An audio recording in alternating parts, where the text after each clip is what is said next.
কালকে হচ্ছে বিকেলে চেকার্স মার্কেটে গিয়েছিল। তো চেকার্স মার্কেটে থেকে এত সুন্দর চিংড়ি মাছ আর মূলা নিয়ে আসছে। মানে ভাবলাম যে এই মূলাগুলো আর ফ্রিজে বেশি দিন রাখবো না।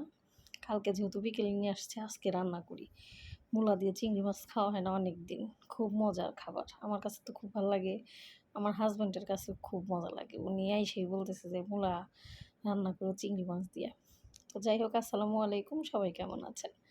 আশা করছি সবাই খুব ভালো আছেন। আলহামদুলিল্লাহ আমরাও খুব ভালো আছি। আমার নতুন একটা ব্লগে আপনাদের সকলকে স্বাগত। তো যাই হোক, চিংড়ি মাছ দিয়ে মূলা রান্না করব। কালকে চেকার্স থেকে একটু বাজার করা হয়েছে। এখানে কমলি শাক নিয়ে আসছে, তারপরে হচ্ছে শুটকি মাছ নিয়ে আসছে। এখানে শুটকি মানে আমি কেমন যেন মনে হয় আমার কাছে, মানে আমরা বাংলাদেশে যেরকম শুটকিগুলো নিজেরা হাতে বানায়া তারপরে খাওয়া হয়, মাছ ধরে তারপরে নিজের চোখে দেখে কেটে বেছে ধুয়ে শুটকি করা হয়, তো ওরকম না। এখানে হচ্ছে প্যাকেট শুটকি পাওয়া যায়। তো ওই শুটকিগুলো নিয়ে আসছে। তো রান্না করছি, দেখছি যে না, খুব ভালোই সুন্দর একটা ফ্লেভার। আমি একটু গরম পানি দিয়ে লবণ দিয়ে ধুয়ে নিছি। তো যাই হোক, ওই শুটকি দিয়ে হচ্ছে ওই পালং শাকটা রান্না করব। সরি, পালং শাক না, কুমড়ি শাক, ওইটা রান্না করব। তো এখানে একটু রসুন আর হচ্ছে পেঁয়াজ আমি একটু ব্লেন্ড করে নিয়েছিলাম।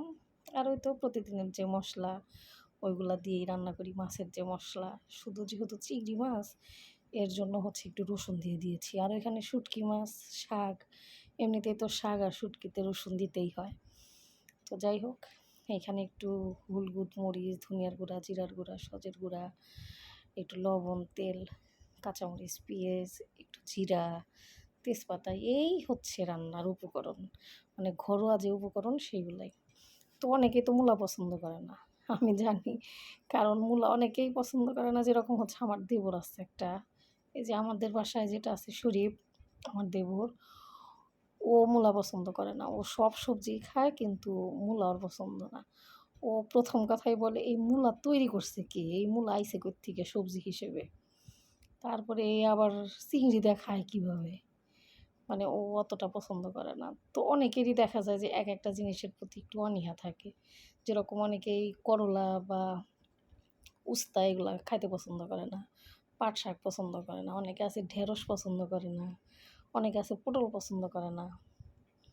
তো যাই হোক, যেরকম আমি হচ্ছে সবজির মধ্যে একটু কম পছন্দ করি হচ্ছে মিষ্টি কুমড়া। মানে আমি সব সবজিই পছন্দ করি, আমার কাছে সবজি ভালো লাগে, কিন্তু মিষ্টি কুমড়াটা আমার কাছে অতটা ভালো লাগে না। মানে আমি খাইলে ওই দেখা যায় যে একটু রান্না করলে একবার খাই হয়ে যায়, কিন্তু খাই না তা না। কিন্তু ও আবার হচ্ছে মূলাটা খেতেই চায় না। তো এই তো, যাই হোক, চিংড়ি মাছ দিয়ে ছোটো ছোটো চিংড়ি দিয়ে মূলাটা রান্না করি। এরকম মূলা রান্না আমার ভালো লাগে। তারপরে আমরা তো দেখা গেছে যে ছোটোবেলা আগে দেখতাম কি, মূলার তরকারি রান্না করে রাখতো শীতের মধ্যে।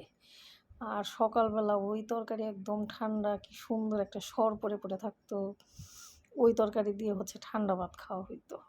মানে শীতের দিন গ্রামে ঠান্ডা ভাত, ঠান্ডা তরকারি, তারপরে হচ্ছে রৌদ্রে বসে খাবার খাওয়াটা মানে কি যে একটা সুন্দর একটা ফিলিংস, বা মনে হয় যে মজাটাই অন্যরকম। তারপরে হচ্ছে যে মাসকলাইয়ের ডাল, সেইটা রান্না করে রাত্রে রান্না করতো। ওইটা ঠান্ডা দিন, এমনিতেও ঠান্ডা ডাল, ঠান্ডা ভাত, খুব মজা লাগতো। বা মাসকলাইয়ের ডাল দিয়ে অনেক সময় দেখা গেছে যে লাউ রান্না করা হইতো। তো ওইগুলো আসলে খুব মিস করা হয় এখন। মানে শীতের দিনে ঠান্ডা তরকারি, ঠান্ডা ভাত, অন্যরকম একটা টেস্ট। মানে যারা খাইছে তারা অবশ্যই টেস্টটা ভালো জানে। আর বিশেষ করে যারা গ্রামে থাকে তারা অবশ্যই এটার টেস্ট আরও ভালো বুঝবে। তো যাই হোক, এখানে হচ্ছে আমি আরেকটু ধুন্দুল রান্না করব। ধুন্দুলটা হচ্ছে চিংড়ি মাছ দিয়ে রান্না করব। তো আগে মশলাগুলো, চিংড়ি মাছটা একটু কষিয়ে নিই, যেহেতু ধুন্দুলে আর ঝোল দেবো না। তো এর জন্য প্রথমে একটু বেশি করে ঝোল দিয়ে ঝোলটা একটু কষিয়ে নেব। কারণ ধুন্দুলে দেখা যায় যত ঝোল লাগে না ধুন্দুলের ঝোলটা, তো এর জন্য ঝোলটা একটু বেশি করে ভালো করে কষিয়ে নেব, অনেকক্ষণ সময় নিয়ে কষিয়ে তারপরে ধুন্দুলটা দিয়ে দেব। তো এই হচ্ছে আজকে আমার রান্নাবান্না। কেমন হচ্ছে, বা এরকমভাবে রান্না কেউ করেন কি না, বা এরকমভাবে মূলার তরকারি, ঠান্ডা ভাত, ঠান্ডা তরকারি কে কে পছন্দ করেন বা কারা ছোটোবেলায় খেয়েছেন বা গ্রামে থাকতে খেয়েছেন অবশ্যই একটু কমেন্টে জানাবেন। তো আজকে আপনাদের বাসায় কার কী রান্না হচ্ছে সেটাও জানাবেন। তো ঠিক আছে, রান্না প্রায় শেষের দিকে। এখন তরকারিটা নামিয়ে নিয়ে টেবিলে দিয়ে দেব। আর ওরা আসবে হচ্ছে 12টায়, 12টা তো প্রায় বেজেই গেল। তো এই তো, সবাই ভালো থাকেন, সুস্থ থাকেন। আজকের মতো ভিডিওটা এই পর্যন্তই। দেখা হচ্ছে আগামী একটা ভিডিওতে। অবশ্যই সে পর্যন্ত নিজের খেয়াল রাখেন, নিজের পরিবারের খেয়াল রাখেন। বাসায় যদি বাচ্চা থাকে বা বয়স্ক কেউ থাকে অবশ্যই তাদের খেয়াল রাখবেন। তো ঠিক আছে, দেখা হচ্ছে আগামী একটা ভিডিওতে। আর আমার ভিডিওগুলো যদি ভালো লাগে অবশ্যই একটা লাইক, কমেন্ট, শেয়ার করে দেবেন। আমার একটা পেজ আছে সেটা মেনশন করে দিয়েছি, সেটাতে সবাই একটু ফলো দিবেন। আসসালামু আলাইকুম, আল্লাহ হাফেজ।